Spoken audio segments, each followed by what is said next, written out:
자, 이제 239쪽의 그 공급 파트 보시면은 제가 얘기한 공급 파트 얘기한 요 네 가지 뭐 뜻에 대충 말씀드렸는데 그런 거 하면 어떤 것이냐 하는 거 봅시다. 그 3절에 그 양가로 2번 보시면 분양가 상한제가 나오는데요. 분양가 상한제. 보통 이 분양가는 택지비와 건축비로 구성이 되거든요. 택지비와 건축비. 본인이 택지를 구입을 해서 거기다가 건물을 짓지 않습니까? 그럼 택지비 얼마, 건축비 얼마 합친 거, 여기다 일정한 이윤 더한 거. 이게 분양가가 그렇게 형성되는 건데 법에서 이 분양가 요거를 정해줄 테니까 사업주가 정하지 말고 법에서 정한 분양가 이하로 공급하라. 이게 분양가 상한제, 사업주가 지켜야 될. 1번 보세요. 사업주체가 일반인에게 공급하는 공동택 중에서 일반 공급분 중에서 얘기를 합니다. 우리 그 주택을 공급하는 방법은 이제 여러분들이 보통 받는 게 일반 공급분이거든요. 일반 공급. 그거 외에 이제 뭐 유공자 등이 해주는 뭐 특별 공급이라든지 이런 거 다 빼고 일반 공급하는 공동택 중에서 다음에 어느 하나 해당하는 지역에서 공급하는 주택의 경우에는 법에 따라 산정되는 분양가 이하로 공급해야 된다. 이게 분양가 상한제 지원 받는 걸 얘기하는데요. 어디서 짓는 걸 전제로 해서 이 분양가 상한제 이하로 공급해야 되느냐? 기업분의 공공택지. 공공택지에서 지어 공급하는 것은 다 적용받습니다. 그런데 니은번의 공호택지 외의택지, 이게 민간택지거든요. 공호택지 아닌 것을 민간택지라고 보시면 되는데 공호택지 외의택지에서 주택가격 상승 우려에 있어서 국장이 지정하는 지역에서만. 그러니까 지금 공공택지에서 일반 분양하는 건 다 적용받고 민간택지라면은 다 적용받는 게 아니고 적용을 안 하는 게 원칙인데 어디서만 국장이 따로 분양가 상승 우려가 있다고 해서 지정하는 지역에서만. 이 국장이 따로 지정하는 지역이 정식 이름이 분양가 상한제 적용 지역이에요. 정식 이름이. 말 그대로 분양가 상한제를 적용하는 지역, 그런 뜻이 되는데 요새 여러분 뭐 강남 포함해서 서울 자꾸 여기다가 그 민간택지에서도 분양가 상한제를 바로 적용 자꾸 넓히겠다 하는 얘기가 이 국장이 지정하는 분양가 상한제 적용 지역이면 국토교통부 장관이 정해줘야 되잖아. 이 정하는 것을 기준을 낮춰갖고 많이 정하겠다는 얘기예요. 이거는. 그래서 민간택지에서는 어느 말이 들어갔을 때만 분양가 상한제 적용 지역이 지정된 곳에서 일반 분양하는 것만 예외적으로 적용이 되는 겁니다. 민간택지는. 그렇게 그 정도만 봐주시고 넘겨봅시다. 자, 공급처소 교란금지가 미리 나왔네요. 양가로 3번에 보통 법 체계상으로는 이게 맨 뒤에 나오는 건데 공급처소 교란금지가 아까 제가 얘기한 대로 주택 받을 수 있는 증서나 지위를 가지고 있는 개인이 뭐 본인이 가지고 있다 받아서 시장 질서의 안정, 그게 안정이다. 돈 좀 번다고 좀 된다고 해서 양도해서도 안 되고 다른 사람이 양수 받아서도 안 되고 공인중개사 양도양서를 알선해서도 안 되고 양도양서 알선을 목적으로 한 각종 광고도 해서는 안 되는, 이게 공급처소 교란금지예요. 주택 받을 수 있는 증서나 지위를 양도, 양수, 알선 광고하지 말아라.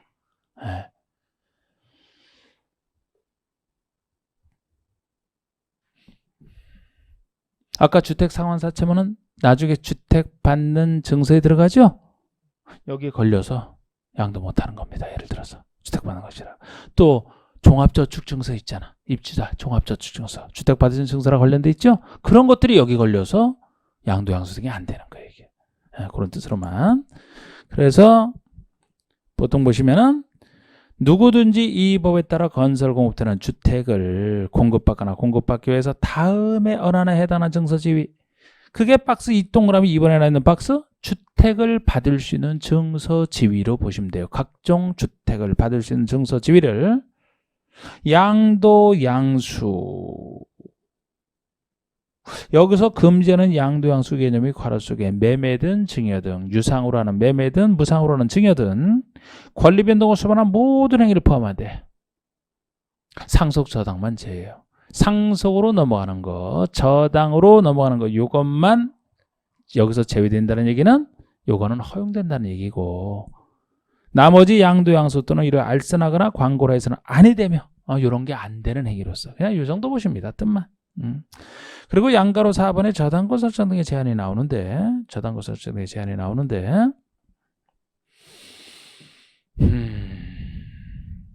제가 여기 입주 예정자 보조 있어서 사업주가 지켜야 될 거 기본만 좀 잡아드리면은 이게 입주 예정자 보조지인데 실현 관리가 인문당에서 할까 싶은데요. 되지? 자, 우리 사업주체 입장에서는 먼저 대지를 취득합니다. 자기 앞으로 이전 등기로서 취득하죠.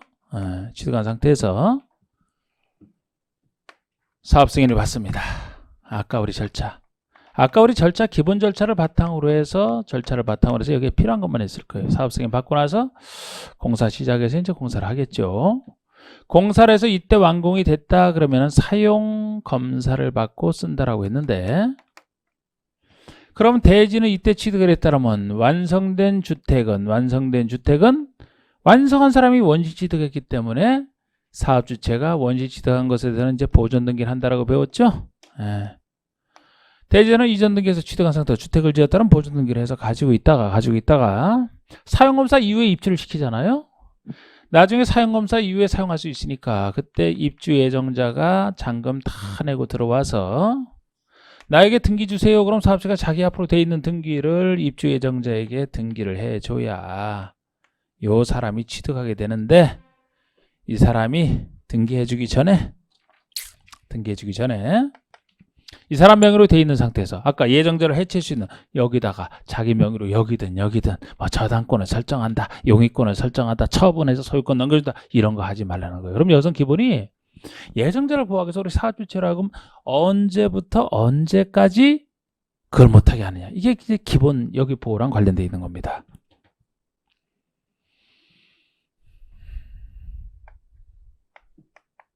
원칙만 일단 얘기할게요.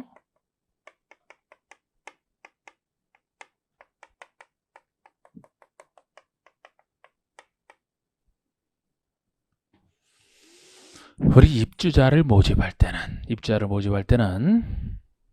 이렇게 내가 입주자를 모집하려고 하는데 요렇게 모집해도 됩니까? 라고 입주자 모집 승인권자인 시장은수구청장에게 승인 신청을 해서 승인 받아서 입주자를 모집하는 거예요. 지금 여기는 입주자 모집 공고에 대한 승인 신청을 얘기하고, 제가 요 사이에 대충 그린 게 다른 건 쓸 필요 없어 안 썼고, 이때부터 입주자들은 관련돼 있고 이때부터 보여주면 충분하기 때문입니다. 자, 우리 입주자 모집 사업 승인도 받기 전에 사업을 하시는 권리도 못한 상태에 입주자 모집합니까? 말이 안 되지. 사업 승인 받고 나서 모집하고, 이것도 나중에는 받게 되지만 현재는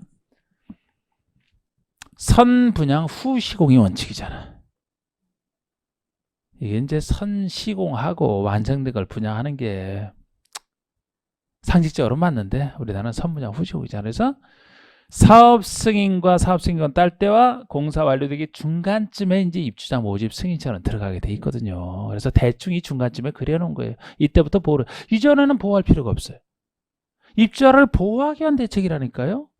입주자 모집 공고서부터 이제 그 금액은 얼마고 어떻게 모집하고 이제 이런 걸 하니까 요거 전에는 입주자 그림자도 없고, 이때부터 입주자가 최소 관련되기 시작할 때가 이때부터 관련되기 때문에 이때부터 보여주면 충분하다고 보는 거예요. 이때부터 언제까지 못하게 막느냐?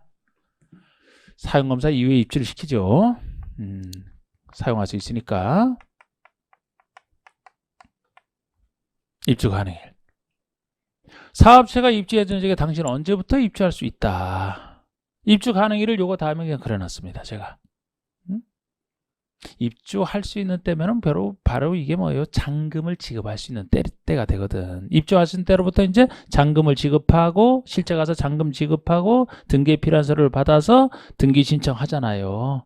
그래서 입주 가능일은 입주 예정자가 자기 앞으로 이전 등기를 신청할 수 있는 날, 예정자가 이전 등기를 신청할 수 있는 이전 등기 신청 가능일과 똑같은 얘기고요. 입주 가능일은 이때로부터 무한정 보호가 아니고 60일 정도까지만 보호를 해줘요. 그래서 보통 사업체가 이 법 규정이 있기 때문에 입주 가능일이 언제고 이때부터 가능하면 60일 내 등기를 하세요. 이렇게 얘기를 한다고. 이때까지 보호를 해주기 때문에 나중에도 등기를 할 수 있지만 보호는 못 받아요. 그래서 결국 이것이 저당권자 설정 제한은 입주 예정자 보호 조치이기 때문에 언제부터 입주자 관련돼 있는 입주자 모집공고 승인 신청일로부터 언제까지 입주하는 또 60일까지 이 기간 동안에 입주 예정자가 아유 다른 사람이 넘겨도 됩니다. 저당권 설정해도 됩니다.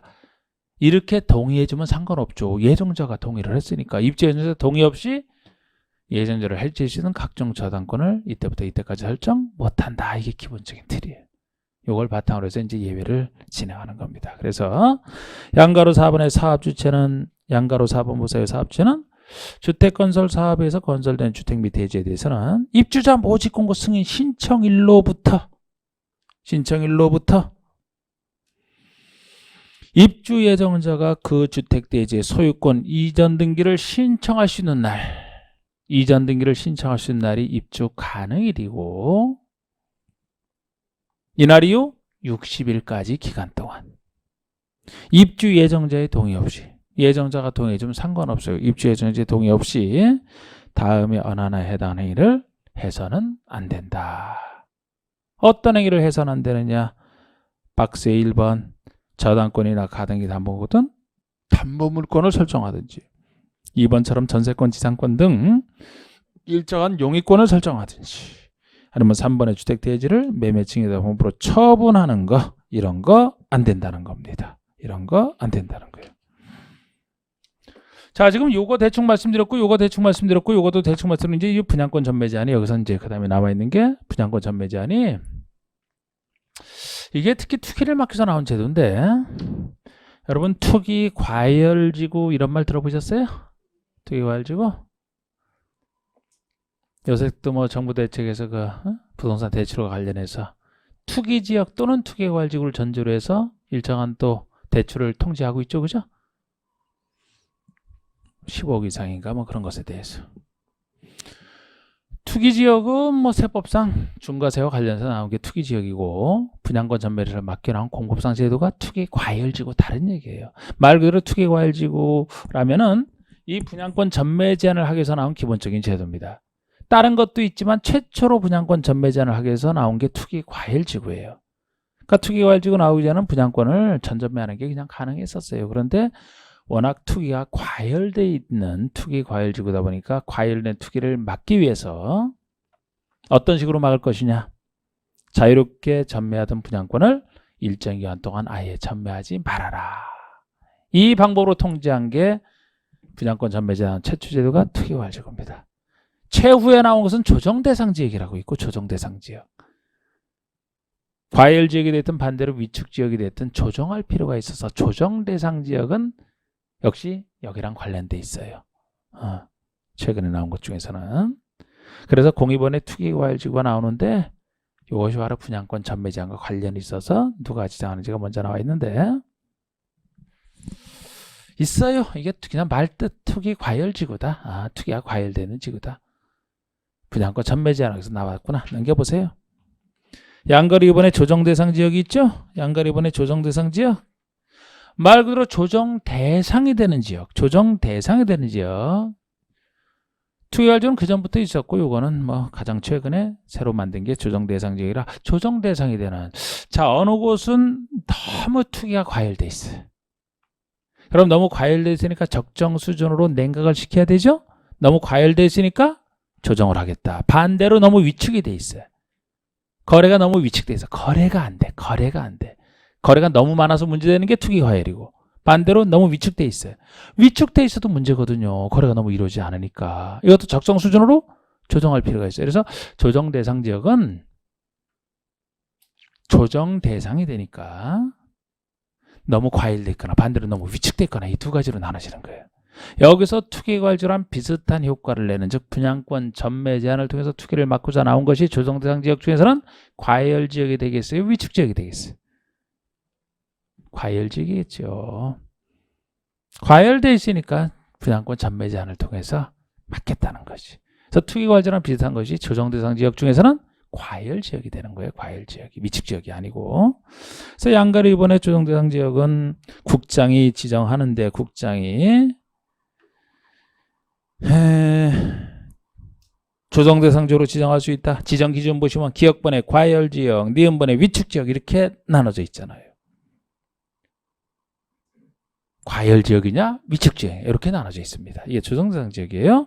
자, 요거는 이제 분양권 전매 제한과 관련해서 먼저 나왔기 때문에 한 거고, 살짝 뜻만 본 거. 양가로 3번의 주택의 전매 제한과 관련해서는 이게 분양권 전매 제한을 얘기하는 겁니다. 분양권 자체가 됐든 아니면 분양권은 아직 주택을 취득하지 못했고요.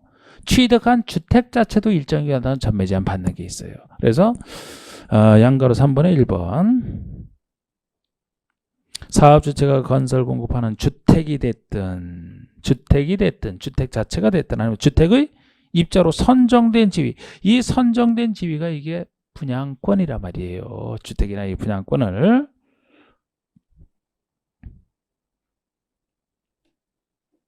분양권으로서 다음에 하나에 해당하는 경우, 즉 박스 하나에 해당하는 경우에는 10년 내에서 0으로 정하는 기간이 지나기 전까지는 최대 10년을 넘기지 못하고요. 10년 내에서 0으로 정하는 기간이 분양권 전매 제한 기간이고, 이 기간이 지나기 전에는 그 주택이나 지위를 전매하거나 전매를 알선할 수 없다. 여기서 금지되는 전매 개념이 아까 공급세 교란금지에 나왔던 금지되는 양도양서 개념과 비슷합니다. 약간 차이는 있지만 괄호 속에 역시 매매든 증여든, 그러니까 유상이든 무상이든 넘어가는 것 자체를 금지하는 거예요. 그러니까 공짜로 내 건물 준다 해도 안 돼. 넘어가는 것 자체를 문제 있게 보거든요. 매매 증여든 그 밖에 권리분담을 해야 하는 모든 행위를 포함돼 상속만 여기서는 제외죠. 상속만. 여러분, 이것도 상속은 여기서 예외 나오는 것이 상속인데 상속을 막을 수 있는 건 없죠. 상속은 피상속인이 사망했을 때 생기는 게 상속이기 때문에 상속을 도저히 못하게 상속되는 것을, 상속이라는 지속을 막고 싶다 그러면 어느 방법밖에 없어요. 피상속인이 죽는 거 죽지 못하게 하는 방법밖에 없어. 그냥 죽는 순간에 상속이 일어나니까. 그런 능력이 있으면 신에게 신. 상속은 어디서나 금지되는 것에 안 들어가는 거야. 항상 예외가 인정되는 거라고 이게. 누가 좀 여러분들이 나중에 이제 연세대학교 막 죽고자 할 때 그 누가 좀 죽는 거 막아줬으면 좋겠어요? 그냥 가고 싶어요? 에이, 죽을 때 죽는 게 좋지 뭐. 근데 자꾸 유전공학이랑 이런 게 발달해서 진짜 이 불사의 시대, 초장기 수명 내지는 불사의 시대로 기술적으로는 갈 수도 있습니다. 그게. 근데 그게 이제 생명과학적으로 문제가 되는 게 과연 그것이 좋느냐 하는 거지, 좋으냐 하는 거지. 그게 이제 인간에 있어서. 드라큘라가 죽지 않고 산다. 근데 요새는 그전에는 이제 그런 거 갖고 뭐 공포로 하다가, 요새는 주로 드라큘라에 관련된 작품들을 이렇게 보면은 과연 불사하는 드라큘라가 인간보다 행복하냐? 아니다. 그렇게 얘기를 했잖아. 맨날 밤부터 안 죽으니까 이제는 모든 게 다 그냥 지루할 뿐이죠. 그냥 모든 경우 계속되니까. 한시적이래 어떤 그 순간순간의 어떤 가치를 더 소중히 여기는 거 아니냐. 여러분들은 하루 지내는 것에 대해 별로 감흥이 없죠? 하루 지내는 것에 대해서 왜? 긴 시간이 앞으로 남고 하루는 아주 찰나니까. 하루살이 입장에서는 그 하루가 온 인생이에요. 하루에 지금도 하루살이 있다면 얼마나 소중한 시간이겠습니까, 이게.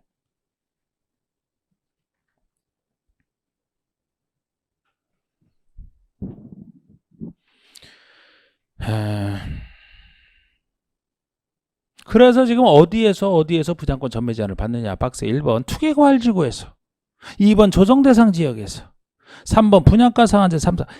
디귿은 제가 나중에 좀 말씀드리더라도 주로 이렇게 기역번 투기과열지구든 니은번 조정대상 지역이든 이런 곳에서 아무 데서나 전매 제한 받는 게 아니고, 이렇게 이제 투기를 막을 필요가 있는 곳에서만 전매 제한 들어간다. 이런 느낌만 지금 살짝 잡아두시고. 됐어요. 됐습니다. 농지법 들어갑시다. 나머지 시간에 농지법. 자, 농지법이 246쪽에 나옵니다. 246쪽에 나오는데 역시 용어 위주로 살펴봅시다. 용어 위주로 살펴보고. 체계는 안 잡아요. 체계는 뭐 두 문제 나오는 거 갖고 무슨 체계까지 자꾸 합니까? 항상 두 문제 나오는데 용어가 기본이에요. 용어가 쉽게 나오는 거 한 문제 맞추면 됩니다. 그냥. 이번 문제도 한 문제는 쉬웠고 한 문제는 좀 어려웠다 봐야 돼요. 항상 그런 식이에요. 그럼 안 하면 안 되고 한 문제 쉽게 맞출 수 있는 걸 틀리면 안 되잖아요. 쉽게 맞출 수 있는 것을 어디서 맞춥니까? 그래서 농지법은 기본적으로 욕심내지 말고 한 문제 맞추기 위해서 한다 보시면 돼요. 운 좋으면 두 문제 맞추고 그런데 두 문제 다 맞추긴 힘들어요. 보통 한 문제. 자, 용어 정의 봅시다. 농지법이니까 농지가 뭐냐? 농지가 뭐냐가 나와 있어야 돼. 농지에 농지법이 적용되니까요. 기본입니다. 다음에 하나에 해당하는 토지를 말한다 그래서 동그라미 1번에 기억번에 전답과수원. 여러분 전답과수원이 박과 논과수원 이게 지목상으로는 공시법에 거기서 공간법에서 농지 지목으로 배우는 게 전답과수원이죠. 농지 지목으로 배우는 게 지목과는 전혀 상관없는 개념이에요. 여기서는. 농지 지목이라 하더라도 농사를 안 짓는다? 농지 아닙니다. 전답과수원 농지 지목이 아니더라도 실제 농사 지으면 농지로 봐. 실제 현상으로 따져요. 지목은 원래 그 실제 현상으로 따지는 것을 나중에 이제 그거를 분류해서 그렇게 이제 형식적으로 표현할 뿐이고 농지법에서는 실제 개념으로 따져. 실제 농사 지으면 농지 아니면 아니고. 그래서 전답과수원 그 밖에 법적 지목을 불문하고잖아. 지목 안 따지고 지목에 상관없이 지목 불문하고 실제로 농작물 경작지나 단연식물 재배지로 이용되는 토지.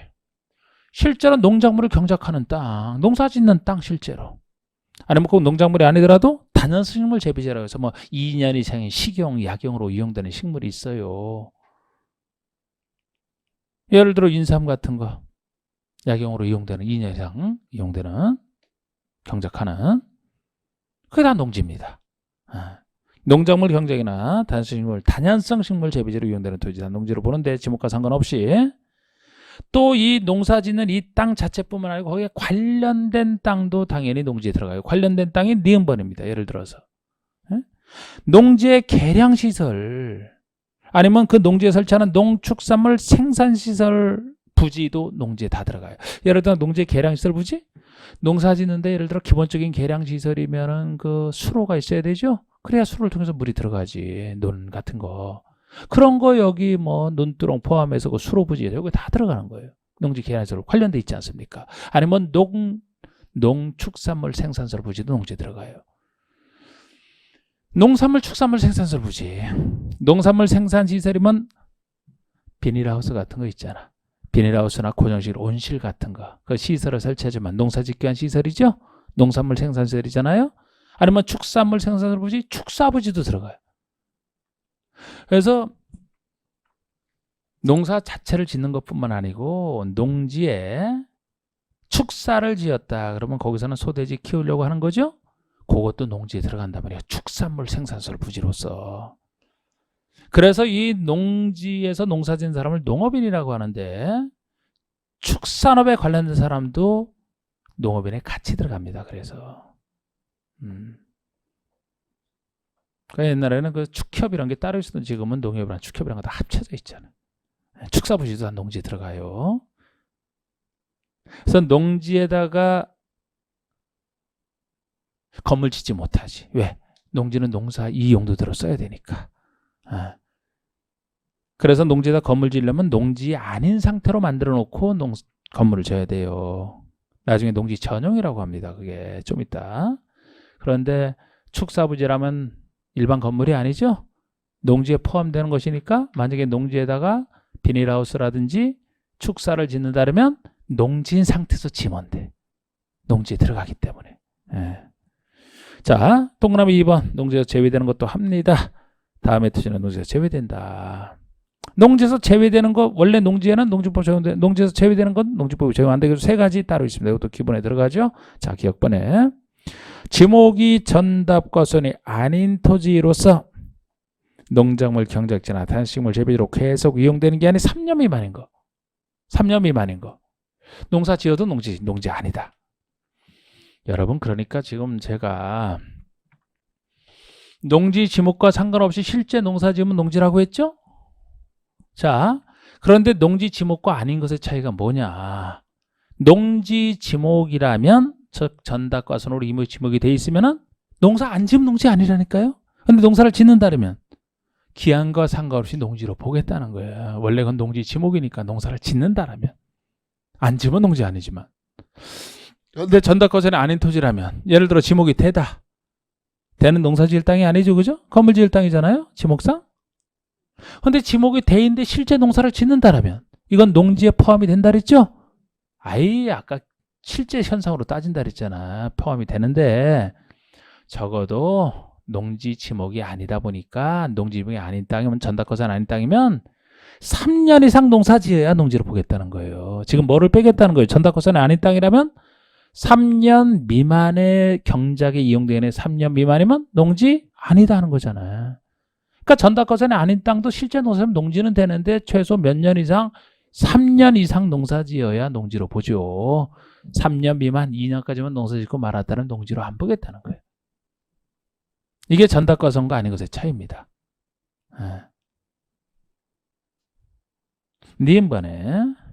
이번엔 전답과선 아닌 땅 중에서 임야만 따로 얘기하는 거예요. 지목이 임야. 지목상 임야면 나무 키우는 곳이죠. 공법에서는 실제 현상으로 산지라고 하는 거예요. 산지. 지목이 임야라면 공법에서는 그걸 산지라고 해요. 예? 그 산지를 지목상 표현한 게 임야고 지목이 임야인 토지로서 산지관리법이 있는데 산지관리법에 따라 산지 전용 허가를 거치지 아니하고 농작물 경작 또는 단순식물 재배에 이용되는 토지. 이 산지를 산지 외의 용도로 쓰고 싶다 그러면 산지 전용 허가를 받아야 돼. 이 전용이 농지나 산지에서 전용이라는 게 전문가 할 때 전자가 아니고 전자는 여기서 전환할 옮길 전자를 쓰거든요. 그러니까 전용은 옮겨서 쓴다. 농지 전용이면 농지를 농지 외의 것으로 쓰는 게 농지 전용이고 산지 전용이라면 산지를 산지 외의 용도로 쓰는 게 산지 전용이에요. 그럼 산지 전용 허가를 받았다면 산지 전용 허가를 받았으니까 더 이상 산지 역할을 하는 게 아니죠? 산지에다 건물 지으려면 산지 전용 허가를 받아야 되니까. 이런 산지 전용 허가를 받았으면 이미 산지가 아니기 때문에 산지 전용 허가를 거치지 않았다는 얘기는 산지인 상태 그대로 남아있다는 얘기죠? 그곳에서 농사를 짓는다라면 요거는 농사를 짓지만 농지 아니다. 산지로 그대로 보겠다는 거예요. 이것도 옛날과 차이점이에요. 옛날에는 산지라도 실제 농사 지으면 다 농지로 봤거든요. 그러면 산에다가 예를 들어 그냥 옥수수 심고 막 그랬다. 농작물 경작하다. 그거는 농지로 적용했어요. 근데 지금은 산지인 상태에서는 아무리 농사 짓고 하더라도 그대로 산지로 보겠다는 거예요. 농지로 안 보겠다는 겁니다. 사실 요새는 그 산지에다 뭐 화전에 앞서 뭐 녹수 짓는 게 어디 있어요? 산지에다 결국 재배한다면 뭐를 재배합니까? 요새는 버섯. 버섯도 산에 가서 직접 하려면 그 버섯 별로 돈도 안 되는 거 고생만 샥 하기 때문에 안 돼요. 주로 이제 장례삼 같은 거잖아. 장례삼. 산삼 씨앗을 그대로 뿌리는 게 그거죠? 산에다 수십 년간 그거 키우면 돈 되잖아. 그거. 그런 게 어쨌든 삶도 단연식물이기 때문에 농사 짓는 걸로 볼 수 있지만 사실상 거기는 그대로 있는 상태에서 뿌리는 것이기 때문에 그대로 산지로 보겠다는 취지예요.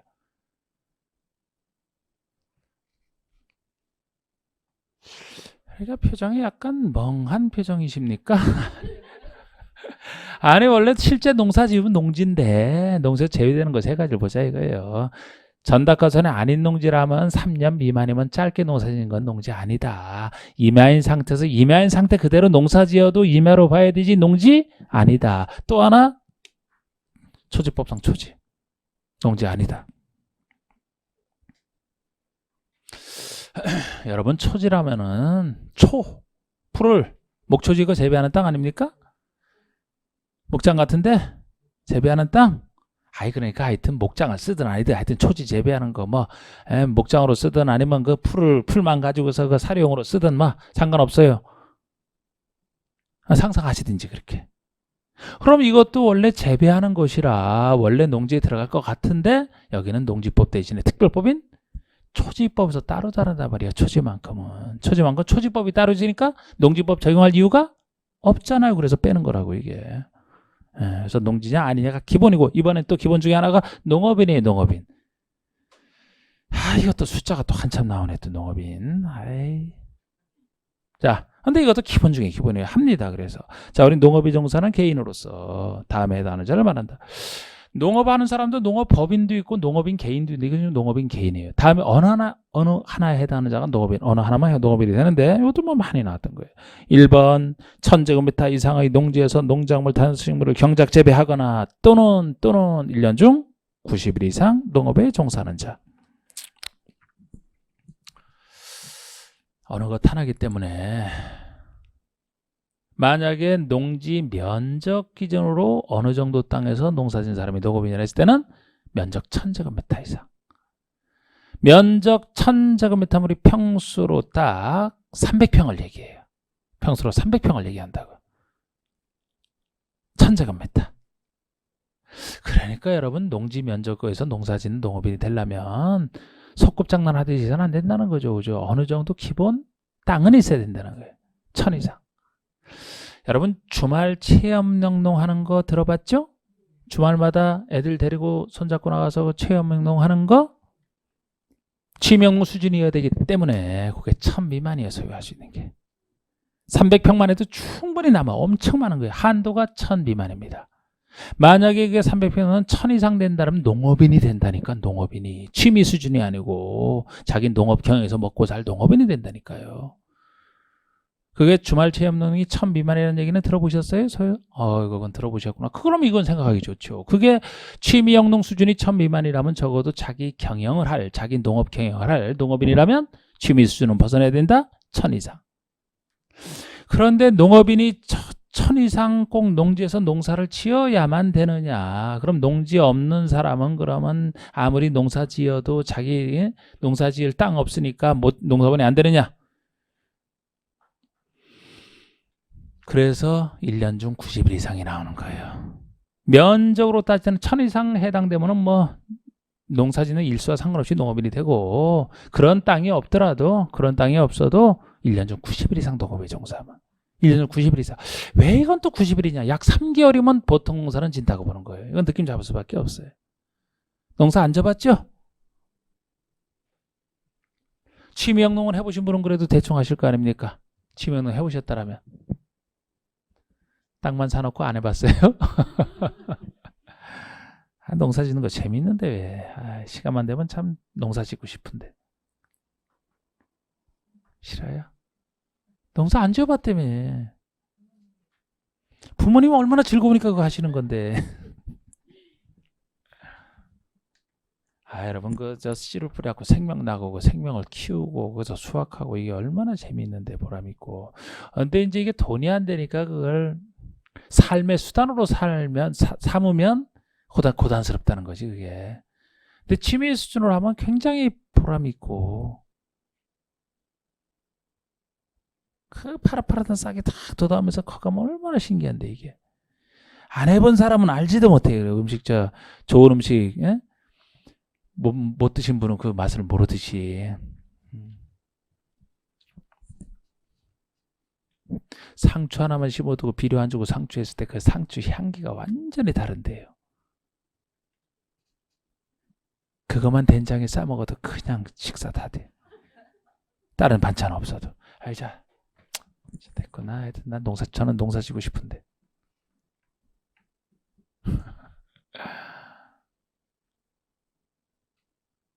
이상. 웬만한 농사는 3개월이면 다 돼. 아까 상추 심어보아요. 한번 집에서. 화분에다가 씻어다가 3개월까지 가지도 않아요. 아직 모종사다가 심어놓으면 뭐 조금 지나면 뭐 따먹습니다. 잘 커요. 나오고 또 나오고 농약 칠 필요도 없어. 그거는 해충이 없어서 원래 상추가 깨끗하잖아. 그래서 배추랑 다르잖아. 계속 따먹습니다. 질릴 정도로 따먹어. 나중에 몇 개만 심어도. 옥수수 3개월이면 다 먹나요? 심어서? 옥수수. 먹어요. 먹어. 충분히. 고추 심어볼까요? 3개월이면 다 따고 먹어. 다 먹어. 4개월, 5개월 키워야 되는 거 아니에요. 배추, 무. 벼농사장도만 좀 더 시간이 걸리지 웬만한 농사 3개월. 그래서 90일로 잡은 거예요. 그 사람들이 연구를 해서. 그런 느낌 잡아두시고. 이번에 농지에 330제곱미터 이상 100평이네요. 330이면 100평? 아까 1000이 300평이면 100평. 330제곱미터 이상의 고정실, 온실, 버섯재 배사, 비닐하우스 등 그 밖에 농업 생산에 필요한 시설을 설치하여 농작물 타연수 식물을 경작 재배하는 자. 이게 시설 농업할 때예요. 여러분 아까 맨 땅에 농사 짓는다. 면적 얼마 이상이요? 1000 이상. 맨 땅이 아니고 시설 농업을 한다. 시설할 때 돈이 많이 들어가죠? 많이 들어가는 것만큼 집약적으로 할 수가 있거든. 그래서 요거는 맨 땅이 1000 이상이라면 저 시설 농업할 때는 100평 330제곱미터 이상만 시설 농업 하더라도 농업으로 보겠다. 자, 지금 농업인데 이제 축산업이 아까 축사부지가 농지에 들어가다 보니까 축산업이 농업이 되는 경우가 3번에 있어요. 3번에 대가축, 이두, 중가축, 십두, 소가축, 백두. 가축을 세는 달에는 몇 두 이렇게 합니다. 이게 몇 마리라는 뜻이죠. 한글로 하면 몇 마리, 몇 두. 가축을 대중소로 나눈 거예요. 가축의 크기에 따라. 가축은 포유류 아닙니까? 포유류. 가축. 대가축이라면 어떤 거? 대표적으로 느낌 잡기 위해서 소 2마리 이상 키우면 농업인이 돼요. 중가축이면 돼지 몇 마리 이상? 10마리 이상 키우면. 소가축이면 항상 여러분들은 잘 배우기 전에는 항상 닭을 소가축으로 분류를 하는 사람이 대부분이던데, 그러면 가축 입장에서는 굉장히 기분 나빠해요. 가축들 입장에서도. 아니 닭은 조류잖아. 조류. 가축은 진짜 포유류라니까. 엄청 성장한 포유류라니까. 토끼.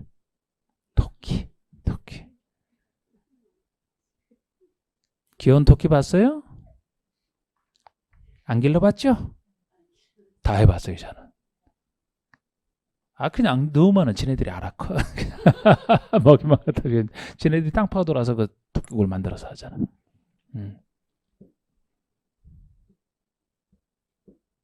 100마리 이상. 100마리 이상 키울 때. 100마리 이상. 닭을 원하십니까? 그러면 그 다음에 나오네. 가금. 여러분들이 모를까봐 여기다 한자까지 다 해놨잖아.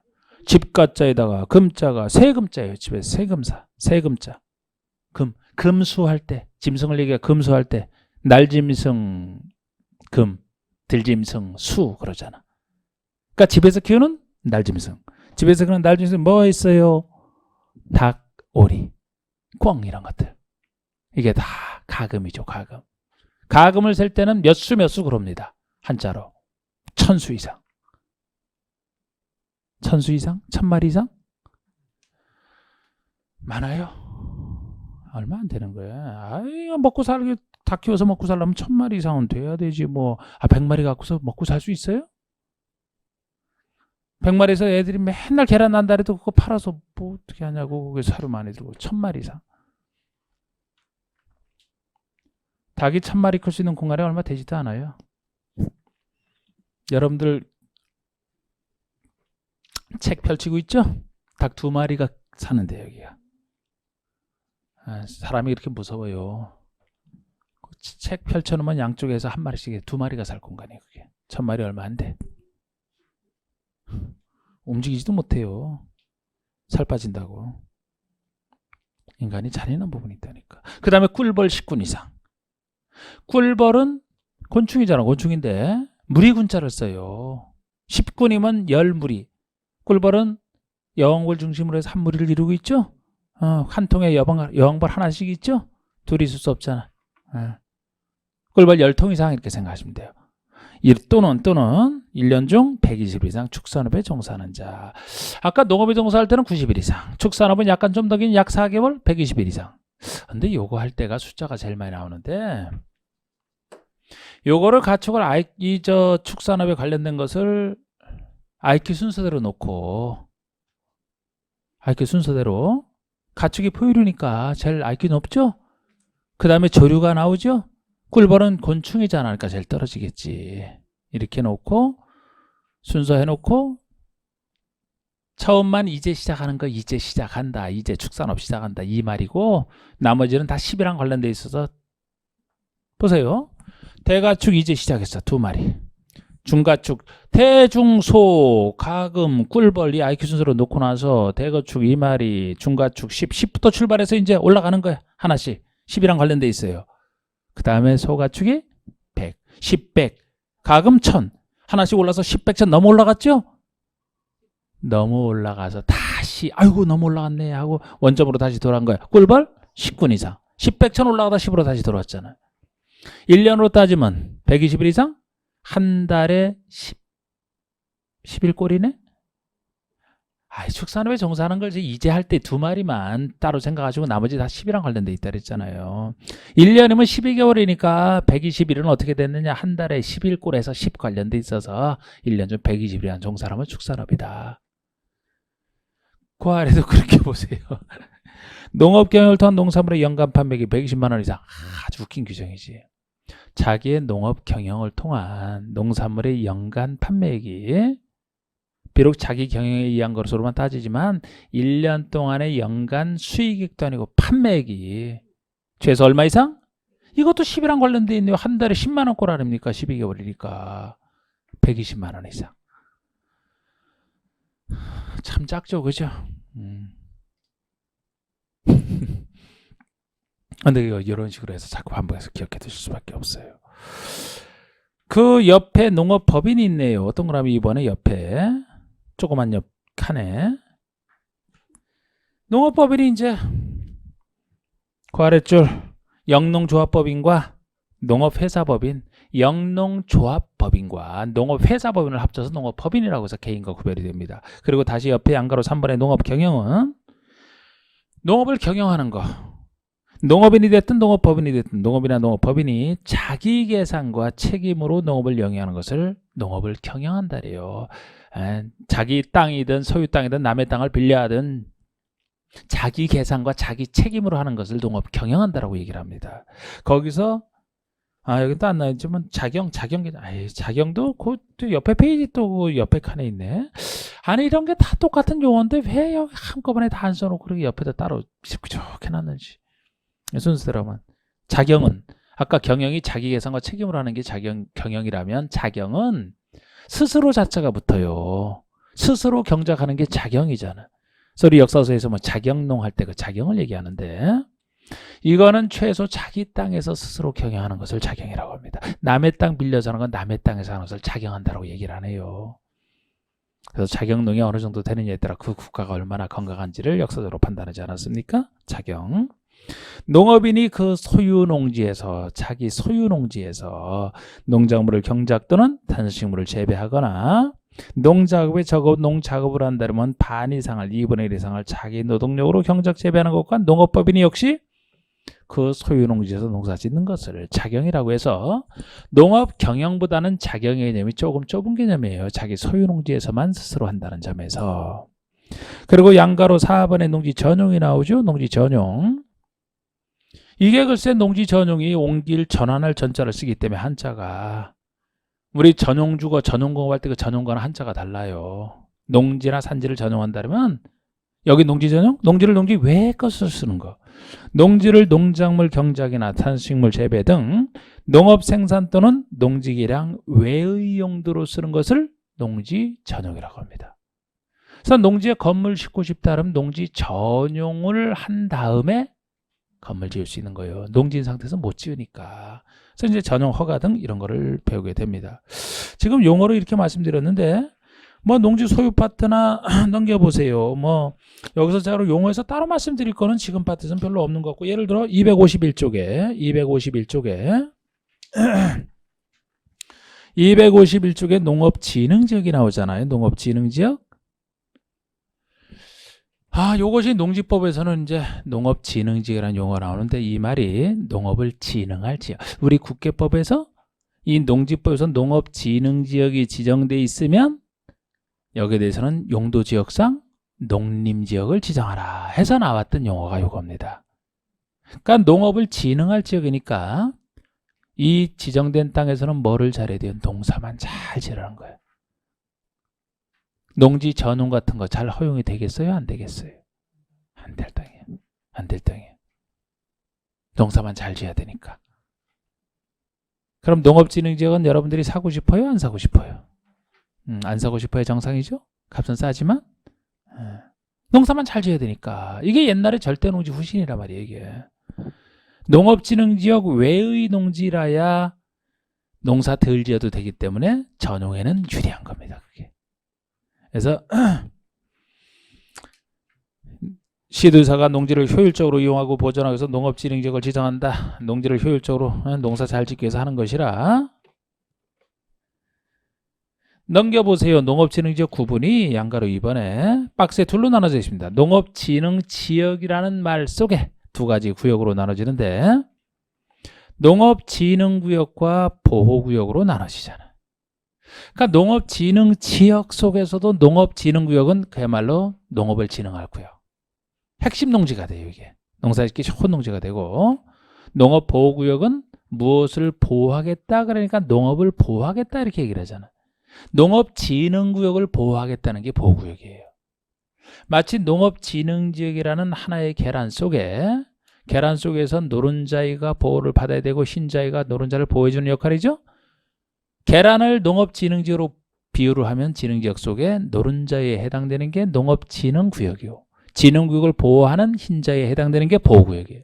그러면 예를 들어 평야지대, 웬만한 평야지대면은 다 이제 농업진흥지역으로 지정돼 있는데, 느낌 잡으실 때 그곳에서 농사 잘 짓는 그런 평야 이런 거 다 농업진흥구역이에요. 그들 중에서도. 근데 거기다 농사를 짓기 위해서는 저수지 같은 건 농업용소를 공급할 수 있는 그런 땅이 필요하죠. 그래야 진흥구역에서 농사를 짓지. 그런 곳에 있는 게 농업보호구역이란 말이에요. 네. 농업진흥구역의 어떤 용수원 확보 등으로 해서 지정되는 땅이 농업보호구역입니다. 그런 식으로 이름이 나눠져 있고요. 02번의 농지 전용 허가, 3번의 신고, 전용 협의, 타용도 이상 허가 등등. 이게 농지 전용에 관련된 얘기입니다. 기본적으로 농지를 전용해서 건물 짓고 싶다는 전용 허가를 받는 게 원칙이고, 가변 건물 짓겠다 전용 신고로, 농지를 잠깐만 다른 목적으로 쓰겠다 타용도 일상 허가 신고, 이런 식으로 나중에 구별해 볼 겁니다. 전용도 달았으면 됐어요. 자, 우리 11월 12일에 걸친 기초이론은 기초 다 지금까지 하는데 용어가 다 달랐죠, 그죠? 마지막까지 새로운 용어 나온다니까. 이제 그래서 이거를 다음에 1, 2월에 들을 때 또 이걸 반복을 합니다. 반복하면서 좀 더 이제 이론을 좀 더 이제 보강을 하는 거예요, 거기다가. 근데 용어를 알아야 보강하기 때문에 다른 법과달리 공부에서는 하여튼 용어가 처음부터 끝까지 달라요.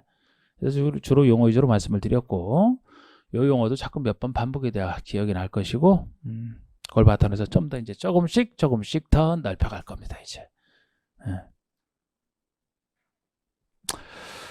자, 기초는 이렇게 마치겠습니다. 수고하셨습니다.